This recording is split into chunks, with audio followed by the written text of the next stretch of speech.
नमस्कार। राज की बात में आपका स्वागत है। देश के सर्वोच्च न्यायालय में सर्वोच्च फैसले होते हैं। जज साहब ये सोचते हैं कि उन्होंने जो बोल दिया वो आदेश है, फैसला है, भले ही वो लिखित रूप में ना हो, मौखिक तरीके से ही हो। लेकिन ये रवैया क्या सही है?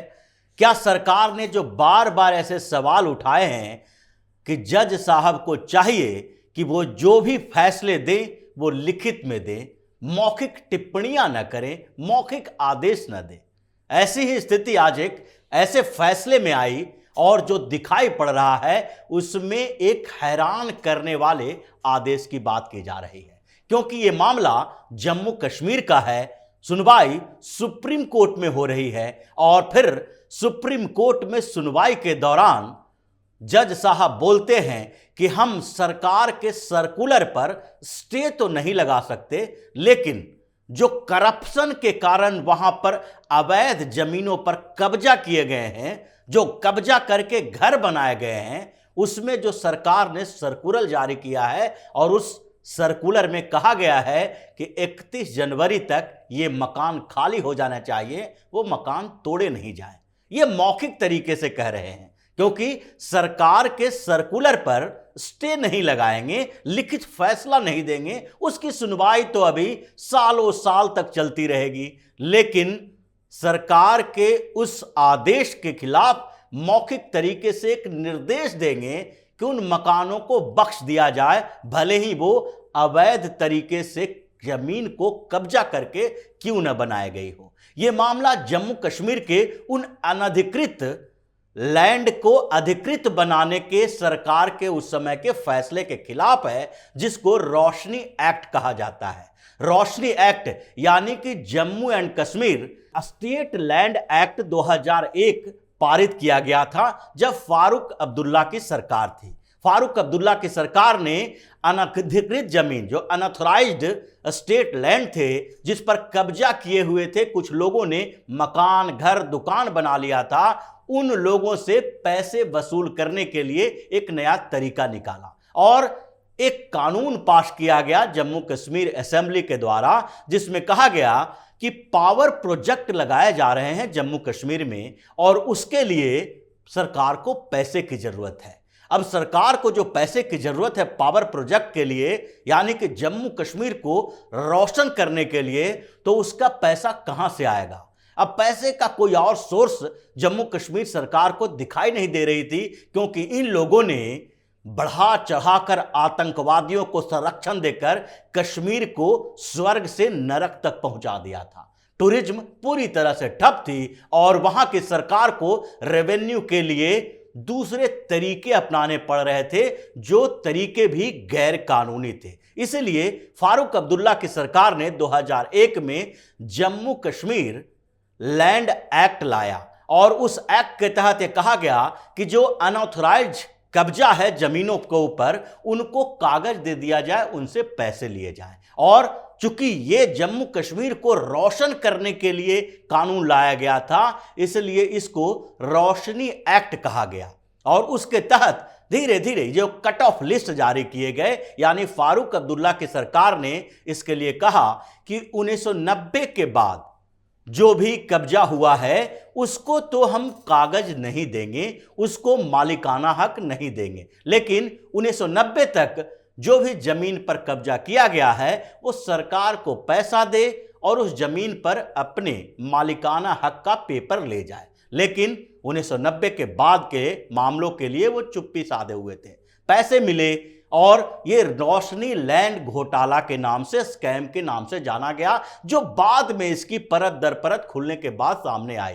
लेकिन फारूक अब्दुल्ला की सरकार ने धड़ल्ले से, उनके अधिकारियों ने मिलजुल कर सरकारी रेट से भी कम रेट पर पैसे लेकर, यानी कि करप्शन के माध्यम से जमीन को औने पौने दामों पर उन लोगों के हवाले कर दिया जो सालों से उस पर अवैध तरीके से कब्जा कर रखे थे। अधिकारियों ने भी इसमें काफी पैसे कमाए और साथ ही फारूक अब्दुल्ला की सरकार में बैठे मंत्री और खुद सीएम फारूक अब्दुल्ला के जेब में कितने पैसे गए, ये तो पूरी रिपोर्ट सीबीआई देगी, क्योंकि सीबीआई इसकी जांच कर रही है। इसके बाद जब आगे की सरकार आई, यानी कि फारूक अब्दुल्ला जब सीएम नहीं रहे, सरकार बनी पीडीपी और कांग्रेस की, और फिर वहां के सीएम बने मुफ्ती मोहम्मद सईद। कांग्रेस और पीडीपी का गठबंधन था और इन लोगों ने सोचा कि ये तो उनके पास कुछ पैसा आया ही नहीं, इसलिए 1990 से पहले के अवैध कब्जे को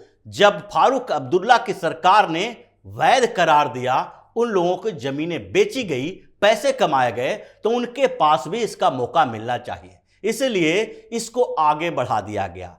जब पीडीपी की सरकार बनी कांग्रेस के साथ गठबंधन में और मुफ्ती मोहम्मद सईद सीएम बने, तो उन्होंने कट ऑफ का डेट जो था वो 1990 के बदले 2004 कर दिया, यानी कि 14 साल में जो कम जमीनों पर कब्जा हुआ था अवैध तरीके से, उसको भी कागज देंगे, मालिकाना हक देंगे और उसके बदले पैसे लेंगे। उसके बाद पीडीपी और कांग्रेस के गठबंधन सरकार के सीएम बने गुलाम नबी आजाद, और उनको लगा कि उनकी सरकार यानी कांग्रेस की सरकार को भी इसका फायदा उठाना चाहिए, और इन लोगों ने कट ऑफ डेट 2004 से बढ़ाकर 2007 कर दिया, यानी कि 3 साल में जिन लोगों ने जमीन कब्जा किया था उसको भी मालिकाना हक दो, उससे पैसे की वसूली करो। लेकिन ये जो पाप हैं वो ज्यादा समय तक रहते नहीं हैं, सच्चाई सामने आनी ही थी। 2014 में पूरे हिंदुस्तान में एक क्रांति आई,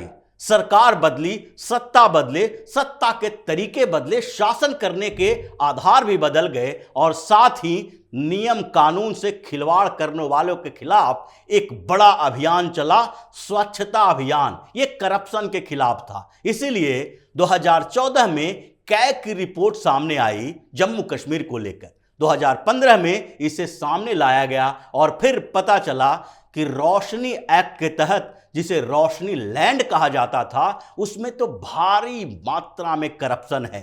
फारूक अब्दुल्ला, मुफ्ती मोहम्मद सईद, गुलाम नबी आजाद की सरकारों में मंत्रियों ने, अधिकारियों ने लूट खसोट मचाई है, और फिर इस कैग रिपोर्ट के आने के बाद इसमें जांच शुरू हो गई।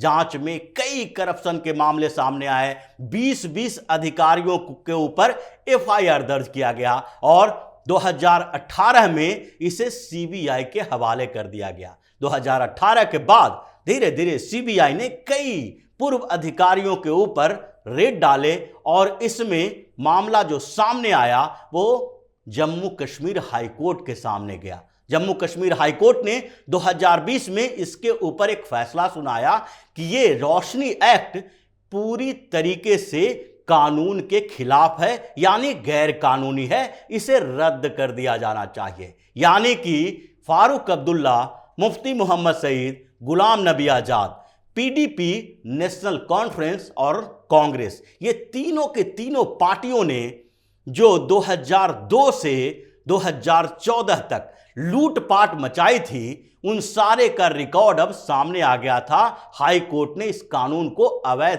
गैर कानूनी बता दिया। उसके बाद इन लोगों ने पुनर्विचार याचिकाएं दायर करनी शुरू की हाई कोर्ट में, और सुप्रीम कोर्ट में भी गए। लेकिन 2019 जम्मू कश्मीर के लिए एक बड़ा ऐतिहासिक समय था।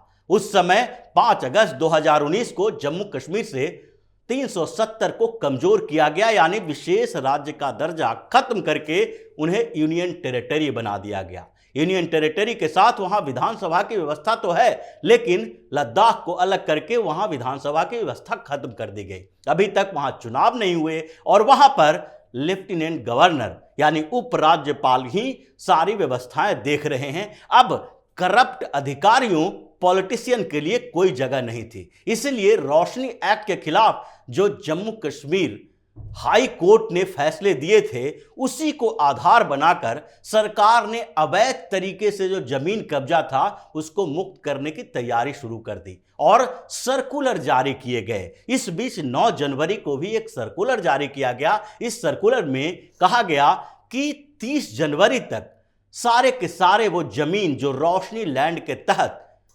दिए गए थे, जिनको मालिकाना हक दिया गया था, जिस पे अवैध तरीके से कब्जा किए गए हैं, वो सारे खाली हो जाने चाहिए, और अगर खाली नहीं किए गए इस नोटिस पीरियड के दौरान, तो उसके ऊपर बुलडोजर चलाया जाएगा, और फिर इन लोगों के अंदर खलबली मचने लगी कि ये तो सैकड़ों एकड़ जमीन है जो औने पौने दांव पर पिछले सरकारों ने उन्हें सौंपे थे, और फारूक अब्दुल्ला से लेकर पीडीपी और कांग्रेस तक सारे ने इसे एक वोट बैंक पॉलिटिक्स भी बना लिया था कि इन लोगों को इधर उधर से लाके बैठाओ, आतंकवादियों को संरक्षण दो, जमीनों पर कब्जा करवाओ, मकान बनवाओ और उन शरण स्थलियों का इस्तेमाल जम्मू कश्मीर में अराजकता पैदा करने के लिए करो, ताकि केंद्र की सरकारें ये सोचते रहे कि जम्मू कश्मीर को विशेष दर्जा दिया ही जाना चाहिए, जम्मू कश्मीर को विशेष अधिकार मिलना चाहिए, जम्मू कश्मीर के लिए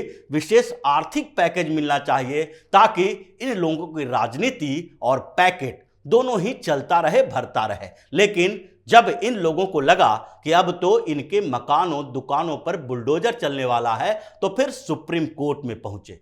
सुप्रीम कोर्ट में उस सर्कुलर के खिलाफ सुनवाई चल रही थी, लेकिन सुप्रीम कोर्ट भी महानतम फैसलों के लिए आजकल जाना जाता है। जिस तरीके से सुप्रीम कोर्ट के जजों का व्यवहार, रवैया, मौखिक टिप्पणी, मौखिक आदेश और लिखित फैसलों के बीच अंतर देखने को मिल रहे हैं, वो यहां पर भी देखने को मिला। और वो फैसले थे कि इस सुनवाई में ये नहीं कहा गया कि सर्कुलर जो सरकार ने जारी किए हैं उसके ऊपर स्टे लगाया जाएगा, लेकिन यह कहा गया कि सरकार मौखिक तौर पर सुप्रीम कोर्ट ये निर्देश देती है कि सरकार इन मकानों को न तोड़े, उनको न हटाए, वहां से अवैध कब्जे वाले जो दुकान है, मकान है, घर हैं, उसके ऊपर कोई कार्रवाई न करे। लेकिन लिखित रूप में इसे नहीं दिया जाएगा। मामला यहीं पर है। सुनवाई आगे के लिए टाल दी गई है, और लेकिन एक अनवांछित स्टे जिसको कहते हैं, जो लिखित तौर पर नहीं होगा, मौखिक तौर पर होगा,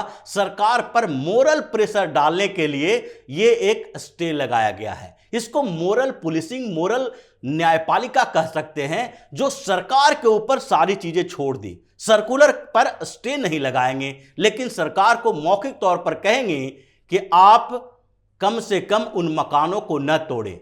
अखबारों में हेडलाइन बनेगी, मीडिया में खबरें बनेगी, और सरकार के ऊपर यह दबाव बनाया जाएगा कि सुप्रीम कोर्ट के जजों ने मानवीयता के आधार पर मौखिक तरीके से निर्देश जारी किए कि उन मकानों को न तोड़े, फिर भी सरकार इतनी क्रूअल है, अमानवीय है कि उन मकानों के ऊपर बुलडोजर चला दिया। सुप्रीम कोर्ट ऐसे ही फैसले के लिए आजकल जानी जाती है। चाहे किसान आंदोलन के समय हाईवे जाम करने वाले तथाकथित किसान थे, जिनके को वहां से हटाने के आदेश देने थे, लेकिन उनके लिए कमेटी बनाई गई। चाहे शाहीन बाग में बैठे हुए वो महिलाएं और पुरुष थे जो सीएए के खिलाफ आंदोलन कर रहे थे, ट्रैफिक जाम थी, उनको उस जगह से हटाकर किसी दूसरे जगह पर आंदोलन के लिए जगह देने की जरूरत थी, लेकिन सुप्रीम कोर्ट वहां मध्यस्थता करने के लिए मीडियोकर भेजेगी।